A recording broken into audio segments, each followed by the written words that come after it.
अंदर आ गई हूँ मैं, तो मेरा हाथ छोड़ दो। इतनी भी सुंदर नहीं हूँ मैं। पीछा छोड़ोगी? इतना आसान नहीं है। और अब तुम मुझे भटिंडा पहुँचाओगे, वो भी मेरे सारे सामान के साथ। जी हाँ, हम जो चलने लगे। जिंदगी अगर आपको कभी रुकी हुई सी नजर आने लगे ना, तो अपने पास के ही किसी रेलवे स्टेशन पर या बस स्टैंड पर जाइए और गाड़ी पकड़कर एक नए सफर पर निकल पड़िए। कई बार ये सफर हमारी जिंदगी को आसान बना देते हैं और हमें नया रास्ता दिखाते हैं। कुछ ऐसे ही ट्रेन के एक अनजान सफर पर हमें लेकर जाती है फिल्म जब वी मेट, जहां ट्रेन में एक सफर के दौरान बिल्कुल अलग पर्सनालिटी वाले दो लोग मिलते हैं और कैसे उनकी जिंदगी बदल जाती है। कैसे ये एक रात का ट्रेन का सफर दो अनजान लोगों को हमेशा हमेशा के लिए जोड़ देता है। तो आज के अपने इस बेहद ही रोचक वीडियो में हम बात करने वाले हैं फिल्म जब वी मेट से जुड़े बहुत सारे अननोन फैक्ट्स के बारे में। एक्चुअली फिल्म जब वी मेट बॉलीवुड की बहुत ही आइकॉनिक और ट्रेंड सेटर फिल्मों में से एक है, जहां फिल्म की कहानी, इसके डायलॉग्स, इसके सीन्स, इसके कैरेक्टर्स और गाने आज तक लोगों को बिल्कुल वैसे ही याद हैं। यहाँ तक कि इसमें करीना कपूर के द्वारा निभाया गया गीत ढिल्लन का किरदार जो कि बहुत ज्यादा बातें करती है, और शाहिद कपूर के द्वारा निभाया गया किरदार आदित्य कश्यप जो कि बहुत कम बात करता है, इन दोनों ही कैरेक्टर्स के नाम बहुत ज्यादा पॉपुलर हुए थे। सन 2007 में रिलीज हुई पंजाबी बैकड्रॉप पर रखी गई ये कहानी लोगों को बहुत ज्यादा पसंद आई थी और लोग इसमें दिखाई गई सिचुएशन से और इसके कैरेक्टर्स से बिल्कुल दिल से कनेक्ट हुए थे। फिल्म को डायरेक्ट किया था बॉलीवुड में ज्यादातर रोमांटिक कॉमेडी फिल्में बनाने वाले डायरेक्टर इम्तियाज अली ने, जिन्होंने फिल्म की कहानी भी लिखी थी, और इसके बाद तो इम्तियाज अली के नाम से फिल्में चलने लगी थीं। हालांकि फिल्म जब वी मेट के पहले इम्तियाज अली सन 2005 में अभय देओल और आयशा टाकिया के साथ में फिल्म सोचा ना था को डायरेक्ट कर चुके थे, जो भी लोगों को ठीक ठाक पसंद आई थी, लेकिन उतने बड़े लेवल पर ये हिट नहीं हो पाई थी। लेकिन सन 2007 में इम्तियाज अली की फिल्म जब वी मेट के बाद तो उनकी फिल्मों का बिल्कुल अलग ही दौर शुरू हो गया था। इसके बाद उन्होंने आगे चलकर लव आजकल, रॉक स्टार, हाईवे और तमाशा जैसी बहुत सारी फिल्में बनाई हैं। लेकिन फिल्म जब वी मेट इम्तियाज अली के कैरियर की पहली बड़ी हिट फिल्म साबित हुई थी।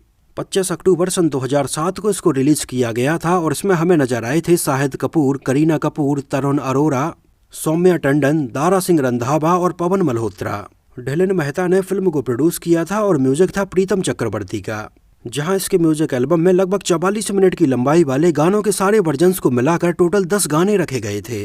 फिल्म का म्यूजिक एल्बम सुपरहिट था और इसके म्यूजिक एल्बम में हमें लगभग हर टाइप के गाने सुनने के लिए मिले थे, फिर चाहे पार्टी सॉन्ग हो, रोमांटिक सॉन्ग हो या फिर सूफी सॉन्ग हो। इस म्यूजिक एल्बम के लगभग हर एक गाने को लोगों ने बहुत ज्यादा पसंद किया था और बहुत सारे गाने तो साल के टॉप 10 सॉन्ग्स की लिस्ट में शामिल रहे। उस टाइम पर हमें बसों में, चाय की दुकानों में, ऑटो में और टीवी पर ये गाने बहुत ज्यादा सुनने के लिए मिलते थे।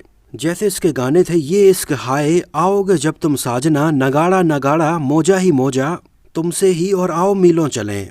गानों के लिरिक्स लिखे थे इरशाद कामिल ने और आवाजें थी मीका सिंह, मोहित चौहान, श्रेया घोषाल, सोनू निगम, जावेद अली, राशिद अली, उस्ताद सुल्तान खान और शान की। और ये सन 2007 में दूसरे नंबर पर सबसे ज्यादा बिकने वाला म्यूजिक एल्बम साबित हुआ था। अब बात करें अगर फिल्म के बजट और बॉक्स ऑफिस कलेक्शन के बारे में, तो इसका बजट रखा गया था लगभग 15 करोड़ रुपए और इसने इंडिया में उस टाइम पर लगभग 31 करोड़ रुपए का कलेक्शन किया था और वर्ल्ड वाइड में लगभग 50 करोड़ 93 लाख रुपए का कलेक्शन किया था।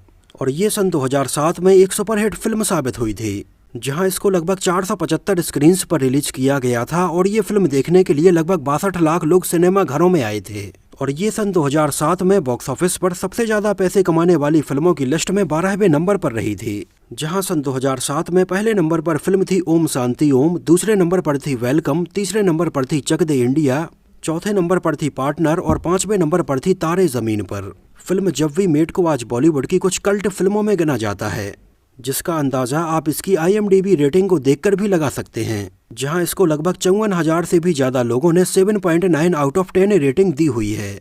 फिल्म जब वी मेट में हम गीत और आदित्य यानी कि करीना कपूर और शाहिद कपूर के अलावा किसी और को सोच भी नहीं सकते हैं। लेकिन एक्चुअली सबसे पहले जब इम्तियाज अली ने फिल्म की कहानी कंप्लीट की तो इन दोनों को ही इसमें साइन नहीं किया गया था। सन 2005 में इम्तियाज अली और उनके दोस्त ने एक कहानी के ऊपर काम करना शुरू किया, जहां उनके दोस्त ने एक डिप्रेस्ड बिजनेसमैन को अपनी कहानी का आधार बनाया, तो वहीं इम्तियाज अली ने एक ट्रेन को और ट्रेन में बहुत ज्यादा बात करने वाली लड़की को अपनी कहानी का आधार बनाया। और बाद में जब इन दोनों ने इन दोनों ही पॉइंट को मिलाकर एक कहानी के बारे में विचार किया तो कहानी तैयार नहीं हो पाई। ये लगभग सन 2005 के आसपास की बात है और उसके बाद तो उनके दोस्त ने इसके ऊपर काम करना बंद कर दिया था। लेकिन इन दोनों ही कहानियों का आइडिया इम्तियाज अली के दिमाग में बैठ गया था और वो इन दोनों को कनेक्ट करने में लग गए और इसकी कहानी के कई अलग अलग ड्राफ्ट तैयार करने के बाद इम्तियाज अली अपनी फाइनल कहानी पर पहुंचे। और इस कहानी के सिलसिले में इम्तियाज अली सबसे पहले प्रीति जिंटा से मिले थे, जिनका रियल लाइफ में नेचर कुछ वैसा ही था जैसा कि इम्तियाज अली इसमें गीत के किरदार के लिए चाहते थे। नटखट, चुलबुली और चंचल, इस हिसाब से इम्तियाज अली ने सबसे पहले प्रीति जिंटा को इस किरदार के लिए कंसिडर किया था और प्रीति जिंटा ने ही इसकी कहानी सबसे पहले सुनी थी और ये उन्हें काफ़ी पसंद आई और वो इसमें काम करने के लिए तैयार तो हो गई। लेकिन उस टाइम पर प्रीति जिंटा अपने और दूसरे प्रोजेक्ट में और IPL की तैयारियों में लगी हुई थी। इस वजह से उन्होंने इम्तियाज अली को बोला कि उन्हें लगभग 6 महीने का समय चाहिए है, इसके बाद वो इसके लिए शूटिंग शुरू कर पाएंगी। प्रीति जिंटा के अलावा इम्तियाज अली इसमें लीड रोल के लिए बॉबी देओल से भी मिले और वो इसमें उन्हें लीड रोल में साइन करना चाहते थे, जो कि प्रीति जिंटा के साथ पहले भी ऑन स्क्रीन हमें नजर आ चुके थे और इन दोनों की केमिस्ट्री भी लोगों को काफ़ी पसंद आई थी। और बॉबी देओल को भी ये कहानी पसंद आई और उन्होंने भी इसमें ये आदित्य कश्यप का किरदार निभाने के लिए हाँ बोल दिया था। लेकिन ढिलन मेहता, जो कि फिल्म के प्रोड्यूसर थे, वो इसको जल्दी से जल्दी शुरू करना चाहते थे और चाहते थे कि इसमें करीना कपूर को वो साइन करें। तो प्रोडक्शन हाउस एक तरफ से करीना कपूर को इसमें साइन करने की तैयारियों में लगा हुआ था। हालांकि पहले जब करीना कपूर को पता चला कि इसमें बॉबी देओल काम कर रहे हैं तो उन्होंने इसमें काम करने से मना कर दिया था और उस टाइम पर करीना कपूर ने अपनी एक शर्त रखी कि अगर इसमें उनके अपोजिट शाहिद कपूर को साइन किया जाएगा तो वो ये फिल्म साइन करेंगी। हालांकि इम्तियाज अली इसके पहले शाहिद कपूर से मिले नहीं थे और उन्हें ये नहीं लगता था कि शाहिद कपूर ये किरदार निभा पाएंगे। हालांकि बाद में इम्तियाज अली शाहिद कपूर से मिले और शाहिद कपूर और करीना कपूर को साथ में बैठाकर पूरी फिल्म की कहानी सुनाई। और शाहिद कपूर के बारे में भी इम्तियाज अली ने एक चीज़ नोटिस की कि जैसा गंभीर किरदार वो फिल्म के लिए चाह रहे हैं, तो शाहिद कपूर के अंदर वो पोटेंशियल है कि वो फिल्म में ये किरदार बहुत अच्छे से निभा लेंगे। और इस तरह से प्रीति जिंटा का 6 महीने के लिए वेट ना करते हुए करीना कपूर और शाहिद कपूर इसके लिए फाइनल हो गए। और जब शाहिद कपूर इसमें फाइनल हो गए तो बॉबी देओल को बिना किसी रीजन के इससे बाहर कर दिया गया। एक्चुअली उस टाइम पर शाहिद कपूर और करीना कपूर के बीच में लव अफेयर्स की बहुत ज़्यादा खबरें भी मीडिया में सामने आती रहती थीं। इस वजह से इसमें रियल लाइफ कपल को साइन करके ये फिल्म अनाउंस की गई। और उस टाइम पर शाहिद कपूर और करीना कपूर को पसंद करने वाले लोगों के लिए ये बिल्कुल ट्रीट के जैसा था। हालांकि फिल्म जब वी मेट के पहले ये दोनों हमें एक साथ फिल्म फिदा, 36 चाइना टाउन और चुप चुप के में नजर आ चुके थे। लेकिन सन 2007 में आने वाली फिल्म जब वी मेट इन दोनों की बिल्कुल एक प्योर रोमांटिक फिल्म होने वाली थी, जहां पूरी फिल्म के दौरान हमें इन दोनों की बेहतरीन केमिस्ट्री देखने के लिए मिली थी।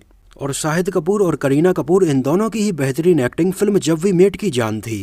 लेकिन फिल्म जब वी मेट की लगभग आधे से ज़्यादा शूटिंग कंप्लीट होने के दौरान तक इन दोनों के बीच में रियल लाइफ में भी प्यार था। लेकिन फिल्म की शूटिंग के आखिरी तक इन दोनों के बीच में ब्रेकअप हो गया था, जिसको लेकर एक टाइम के लिए तो फिल्म मेकर भी हैरान हो गए कि पता नहीं अब उनकी फिल्म ऐसी बन पाएगी या नहीं। लेकिन दोनों के बीच में ब्रेकअप हो जाने के बाद भी इन दोनों ने काफ़ी प्रोफेशनल तरीके से पूरी फिल्म को कंप्लीट किया था। और ये पूरी फिल्म देखते टाइम पर हमें कहीं पर भी फील नहीं होता है कि फिल्म के दौरान ही इन दोनों का ब्रेकअप हो गया था। हालांकि इन दोनों के ब्रेकअप के पीछे का ठोस रीजन क्या था, इसके बारे में बहुत ज़्यादा जानकारी नहीं मिल पाई है। लेकिन ऐसा कहा जाता है कि करीना कपूर की मां बबीता कपूर और उनकी बड़ी बहन करिश्मा कपूर इस रिश्ते से खुश नहीं थीं। एक्चुअली उस टाइम पर करीना कपूर हर जगह पर शाहिद कपूर का बहुत ज़्यादा फेवर लेने लगी थीं। कुछ ऐसा भी कहा जाता है कि फिल्म किस्मत कनेक्शन की शूटिंग के टाइम पर शाहिद कपूर और विद्या बालन को लेकर करीना कपूर खुश नहीं थीं और दोनों के बीच की बॉन्डिंग उतनी अच्छी नहीं हो पाई और दोनों के बीच में ब्रेकअप हो गया। हालांकि सेम उसी टाइम पर करीना कपूर अपनी फिल्म टसन के लिए भी शूटिंग कर रही थीं, जिसमें उनके साथ में सैफ अली खान भी काम कर रहे थे और उस टाइम पर वो सैफ अली खान के काफ़ी करीब आ गई थीं। और शाहिद कपूर से ब्रेकअप हो जाने के बाद करीना कपूर का सैफ अली खान के साथ प्यार बढ़ा और दोनों ने आगे चलकर शादी भी कर ली थी।